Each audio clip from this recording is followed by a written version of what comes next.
नमस्कार दोस्तों, मैं हूं देवांश ठाकरे और आज हम बात करेंगे महाराष्ट्र विधानसभा इलेक्शंस 2024 के बारे में।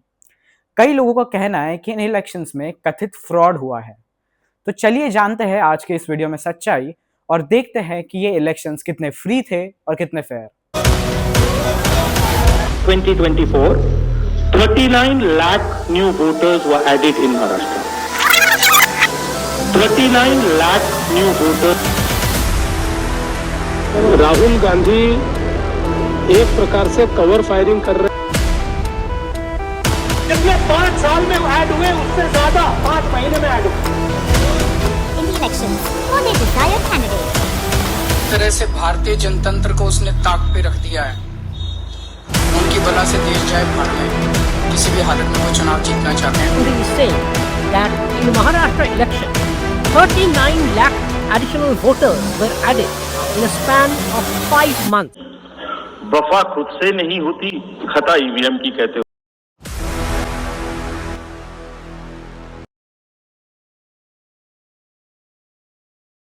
आप सब ये जो डेटा देख रहे हो अपनी स्क्रीन पर स्प्रेडशीट में, ये सब मैंने इलेक्शन कमीशन या प्रेस इंफॉर्मेशन ब्यूरो की वेबसाइट से लिया हुआ है। तो आपको इन सब डेटा की लिंक डिस्क्रिप्शन बॉक्स में मिल जाएगी और ये स्प्रेडशीट की लिंक भी आपको डिस्क्रिप्शन बॉक्स में मिल जाएगी। महाराष्ट्र की विधानसभा इलेक्शंस और लोकसभा इलेक्शंस के बीच में लगभग 5 महीनों का गैप होता है। तो उस गैप में कई सारे कैंडिडेट्स जो एलिजिबल एडल्ट्स हो जाते हैं, 18+ जो लोग हो जाते हैं, उनको एनरोल कराना चालू कर देते हैं वोटर लिस्ट में, ताकि वो वोट्स गेन कर पाए नेक्स्ट विधानसभा इलेक्शंस में, जिस वजह से वोटर्स बढ़ जाते हैं लोकसभा और विधानसभा के बीच में। तो 2014 के लोकसभा और विधानसभा में ये डिफरेंस लगभग 27 लाख का था, 19 में ये 10 लाख का था और 24 में ये 40 लाख तक पहुंच गया है। और आप अगर 2019 और 24 ये 5 सालों के बीच में इलेक्टर्स का डिफरेंस देखोगे तो वो लगभग आता है 42 लाख। यानी कि 5 सालों में जितने वोटर्स ऐड हुए लिस्ट में, लगभग उतने ही वोटर्स 5 महीनों में ऐड हो गए। इतना बड़ा नंबर ऐड होना हम ये 2014 और 2019 के इलेक्शंस में नहीं देखते हैं। 2019 के 5 महीनों में लगभग 10 लाख वोटर्स ऐड होते हैं और 5 सालों में मतलब 2014 से लेकर 2019 तक 78 लाख वोटर्स ऐड होते हैं। हालांकि अगर आप मुझसे ये पूछोगे कि 2014 से 2019 के इन 5 सालों में 78 लाख वोटर्स ऐड हुए और 2019 से 2024 में इन 5 सालों में सिर्फ 42 लाख ही वोटर्स ऐड कैसे हुए, तो इसका जवाब मेरे पास नहीं है, क्योंकि जो इलेक्शन कमीशन और गवर्नमेंट ऑफ इंडिया ने जो डेटा अवेलेबल कराया है इंटरनेट पर, उसी से मैंने ये डेटा लिया है। आप जो अपनी स्क्रीन पर देख रहे हो वो प्रेस रिलीज है इलेक्शन कमीशन की तरफ से इलेक्शन डे पर, यानी 20 नवंबर पर।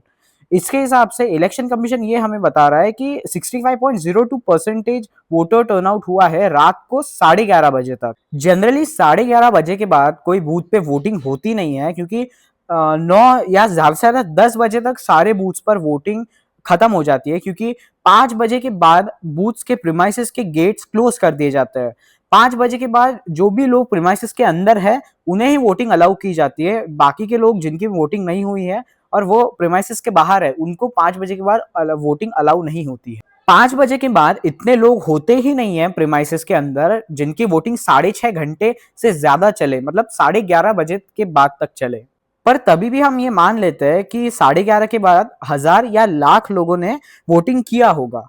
पर शॉकिंग बात यह है कि 1.03% of voter turnout election commission ने फाइनल काउंटिंग से पहले बढ़ा दिया, और वो 1.03% लगभग होता है 9,99,358, यानी लगभग 10 लाख वोटर्स इलेक्शन कमीशन ने बढ़ा दिए फाइनल काउंटिंग से पहले। तो ये मानना बड़ा मुश्किल है कि 10 लाख लोगों ने महाराष्ट्र में रात को 11:30 बजे के बाद वोटिंग की। 5 बजे तक का वोटर टर्नआउट था 58.22% और फाइनल वोटर टर्नआउट था 66.05%। दोनों का अगर हम डिफरेंस देखें तो वो आता है लगभग 7.83%, और 9 करोड़ 70 लाख का 7.83% होता है 75,97,066, यानी लगभग 76 लाख वोटर्स बड़े हैं 5 बजे के बाद। लेट वोटर्स को जो भी प्रीमाइसेस के अंदर होता है उन्हें टोकन देता है इलेक्शन कमीशन, और उसी टोकन की जानकारी जब एडवोकेट प्रकाश आंबेडकर जी ने इलेक्शन कमीशन से मांगी तो इलेक्शन कमीशन का ये रिप्लाई आया कि उनके पास इसका डेटा अवेलेबल नहीं है। एसोसिएशन फॉर डेमोक्रेटिक रिफॉर्म यानी एडीआर ने भी सुप्रीम कोर्ट में केस फाइल किया और उन्होंने अपने केस में ये लिखा है कि 288 में से 95 कॉन्स्टिट्यूंसीज में वोटर डिस्क्रिपेंसी देखी गई है। इसका मतलब ये है कि वोट्स पोल्ड और वोट्स काउंटेड में डिफरेंस देखा गया है। सामने उन्होंने ये लिखा है कि 19 कॉन्स्टिट्यूंसीज में जो वोट्स काउंटेड है वो ज्यादा है वोट्स पोल्ड से, और ध्यान रखिए इसमें पोस्टल बैलेट्स के भी वोट्स को अकाउंट में लिया गया है, उन्हें अलग नहीं छोड़ा गया है। और 76 कॉन्स्टिट्यूंसीज में वोट्स काउंटेड कम है वोट्स पोल्ड से, और जो एग्रीगेट नंबर है वो 33,912 वोट्स कम गिने गए हैं। याद रखिए ये एग्रीगेट है, मतलब जो ज्यादा कॉन्स्टिट्यूंसीज में वोट गिना गया है और जिन कॉन्स्टिट्यूंसीज में कम वोट गिना गया है उस प्लस माइनस को एडजस्ट करके नंबर लाया गया है। अब वोट्स पोल्ड और वोट्स काउंटेड के बीच में फर्क क्या होता है? वोट्स पोल्ड मतलब जो मशीन में वोट्स डाले गए हैं, और वोट्स काउंटेड मतलब जो मशीन ने दिखाया कि इतने वोट्स डाले गए हैं। अभी ये तो बहुत लॉजिकल सी बात होगी कि जितने वोट्स पोल्ड है उतने वोट्स काउंटेड होने चाहिए, जितने वोट्स डाले गए उतने वोट्स गिनेगे मशीन। पर एडीआर ने इस चीज में डिफरेंस नोटिस किया है। अब डिफरेंस नोटिस कैसे किया है? फॉर्म 17C की मदद से। फॉर्म 17C वो फॉर्म होता है जिसमें मशीन का नंबर लिखा जाता है उसके सील करने से पहले, और उस मशीन में कितने वोट्स डाले गए हैं वो लिखा जाता है। अब वोट्स कितने डाले गए हैं ये जानने के लिए मशीन खोलने की जरूरत नहीं रहती है, क्योंकि इलेक्शन ऑफिसर्स के पास वोटर लिस्ट होती है, और उस वोटर लिस्ट में जैसे जैसे लोग आते हैं उनके नाम पर टिक मार्क लगाया जाता है कि इन लोगों ने वोट कर दिया है, और फिर वो टिक मार्क्स को गिना जाता है और वो गिन के फिर फॉर्म 17C में लिखा जाता है। तो वो जो टिक मार्क्स का एडिशन है और वोट्स काउंटेड है उसमें डिफरेंस देखा गया है। तो एडीआर ने ये बोला है इलेक्शन कमीशन को कि वो अपने वेबसाइट पर ये फॉर्म 17C अपलोड करे, बट इलेक्शन कमीशन ने ये बोला है कि कोई लीगल मैंडेट नहीं है वो फॉर्म 17C को वेबसाइट पे अपलोड करने का। कॉन्स्टिट्यूशन में ऐसा कोई स्पेसिफाइड तरीका नहीं था जिससे हम चीफ इलेक्शन कमिश्नर्स को अपॉइंट कर पाए। तो 2023 से पहले प्राइम मिनिस्टर एडवाइस करते थे प्रेसिडेंट को चीफ इलेक्शन कमिश्नर को अपॉइंट करने के लिए। तो अनूप बरनवाल जी ने सुप्रीम कोर्ट में केस किया ये कहते हुए कि ये जो तरीका है अपॉइंटमेंट का ये बायस्ड है, इसलिए 2023 में सुप्रीम कोर्ट ने एक इंटरिम प्रोसेस दी अपॉइंटमेंट की। इस प्रोसेस के हिसाब से सीजेआई, लीडर ऑफ अपोजिशन और प्राइम मिनिस्टर बैठ के डिसाइड करेगी कि अगला सीसी कौन बनेगा।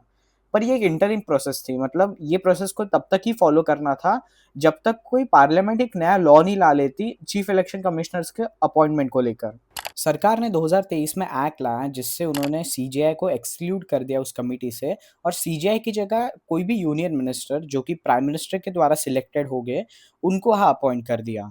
तो सवाल ये बनता है कि ये प्रोसेस फ्री एंड फेयर कैसे रहेगा, क्योंकि प्राइम मिनिस्टर और यूनियन मिनिस्टर दोनों एक दूसरे की तरफ बायस रहेंगे और लीडर ऑफ अपोजिशन अलग पड़ जाएगा। इसी चीज को लेकर एडीआर ने सुप्रीम कोर्ट में केस फाइल की और ये कहा कि इस प्रोसेस पर स्टे लगा देना चाहिए, बट सुप्रीम कोर्ट ने स्टे लगाने से मना कर दिया, क्योंकि सुप्रीम कोर्ट का ये कहना था कि अभी इलेक्शंस आने वाले हैं, अगर हमने चीफ इलेक्शन कमिश्नर को अपॉइंट नहीं किया तो इससे प्रॉब्लम्स क्रिएट हो सकती है। अभी तक ये केस पेंडिंग है। 19 फेब 2025 को इसकी हियरिंग होने वाली थी, बट इसे पोस्टपोन करके 16 अप्रैल कर दिया गया। और आप अपनी स्क्रीन पर देख सकते हो कि एक वक्त ऐसा भी था कि जिसमें महायुति और महाविकास आघाड़ी दोनों इक्वल नंबर ऑफ सीट्स पे लीडिंग पे थे, जो कि दिन के स्टार्टिंग में था, और उस वक्त सिर्फ बैलेट पेपर ही गिने गए थे, क्योंकि पहले बैलेट पेपर गिने जाता है फिर उसके बाद ईवीएम्स खोली जाती है।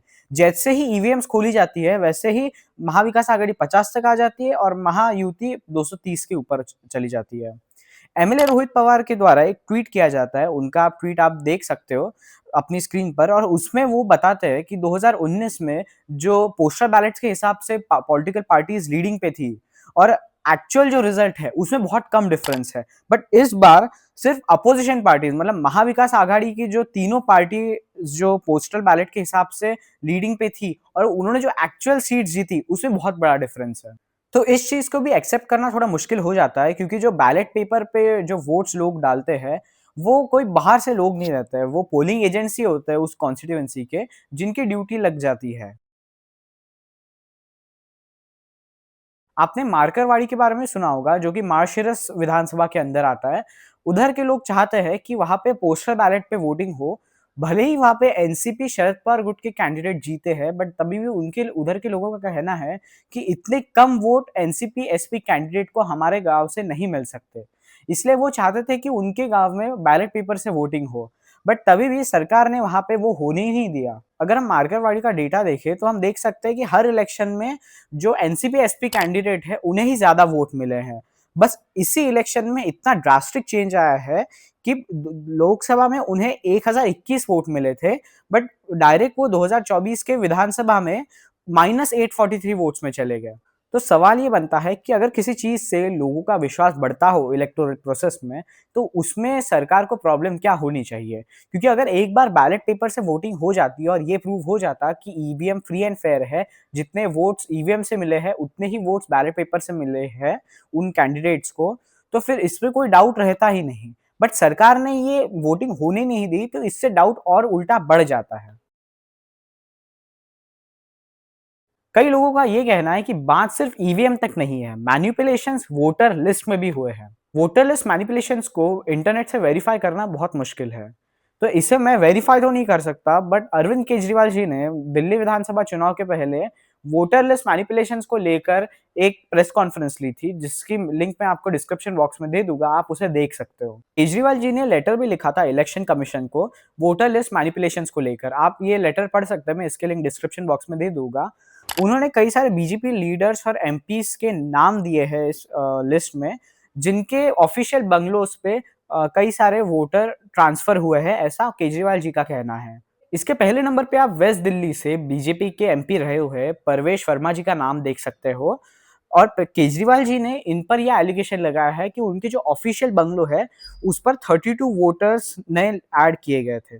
परवेश वर्मा जी ने एएनआई के पॉडकास्ट में कहा है कि उन्होंने 32 वोटर्स ट्रांसफर कराया है उनके न्यू दिल्ली के ऑफिशियल बंगलो में, बट उसके पीछे उन्होंने ये भी रीजनिंग दी है कि उन्होंने ऐसा इसलिए कराया क्योंकि उनके सारी फैमिली और स्टाफ मेंबर्स का वोटिंग पहले वेस्ट दिल्ली में थी, क्योंकि वो वेस्ट दिल्ली में चुनाव लड़ते थे। बट इस साल क्योंकि बीजेपी ने कहा है उन्हें कि वो न्यू दिल्ली से विधानसभा चुनाव लड़े दिल्ली के, इसलिए उन्होंने अपने सारे स्टाफ और फैमिली मेंबर्स की वोटिंग चेंज करा ली है न्यू दिल्ली से। हालांकि जो नीचे के एमपीज है उनकी एक्सप्लेनेशन मुझे पता नहीं, क्योंकि वो दिल्ली से तो चुनाव लड़ते नहीं है। परवेश वर्मा जी ने इस साल ट्रांसफर इसलिए कराया था क्योंकि उन्होंने अपनी कॉन्स्टिट्यूएंसी चेंज कराई थी, और बाकी के लोगों ने तो ऐसा कुछ कॉन्स्टिट्यूएंसी दिल्ली में चेंज कराई नहीं है कि वो लोग अपने ऑफिशियल बंगलोज पर कुछ वोट्स ट्रांसफर करें, तो उनकी रीजनिंग मैं नहीं बता सकता। और अगर आप नीचे स्क्रॉल डाउन करें तो और आपको कई चीजें मिल जाती है इसमें, जैसे कुछ मंदिरों में या कुछ छोटे छोटे फ्लैट्स में, गवर्नमेंट फ्लैट्स में भी वोटर्स को ऐड कराया गया था। और ऐसे ही हम देख सकते हैं कि कुछ कुछ ऐसे एड्रेसेस है जिनको आम आदमी पार्टी ढूंढ नहीं पाई थी, मतलब वो एड्रेस एक्चुअल में एग्जिस्ट ही नहीं करते हैं। तो आम आदमी पार्टी का ये कहना है कि ये बीजेपी गलत तरीके से बाकी राज्यों में से लोग लाके यहाँ पे उनका वोट ट्रांसफर करा रही है। अभी इलेक्शन कमीशन वोटर आईडी को आधार से भी लिंक करने वाली है, जो कि एक अच्छी स्टेप है, जिससे ये जो प्रॉब्लम है जिसमें बाहर के राज्यों से लोग लाए जाते हैं यहाँ पे वोट करने के लिए, ये बहुत कम हो जाएगी। अब हम बात करेंगे इलेक्शन कमीशन के डेटा की रिलायबिलिटी की, यानी विश्वसनीयता की, मतलब कितना उस डेटा पर विश्वास किया जा सकता है।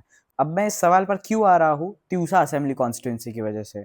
आप जो अपनी स्क्रीन पर डेटा देख रहे हैं वो चीफ इलेक्टोरल ऑफिसर महाराष्ट्र का डेटा है, जिसके हिसाब से 2024 असेंबली इलेक्शंस में त्यूसा असेंबली के पास 2,96,495 इलेक्टर्स थे, मतलब total number of eligible voters थे। अब जो आप अपनी स्क्रीन पर डेटा देख रहे हो वो इलेक्शन कमीशन की हिंदी वेबसाइट का डेटा है। जब आप इस डेटा को डिस्क्रिप्शन बॉक्स के लिंक के थ्रू खोलोगे तब आपको दिखेगा hindi.eci.gov.in, ये ऊपर लिखा हुआ दिखेगा। इसका मतलब ये है कि ये इलेक्शन कमीशन की हिंदी वेबसाइट का डेटा है।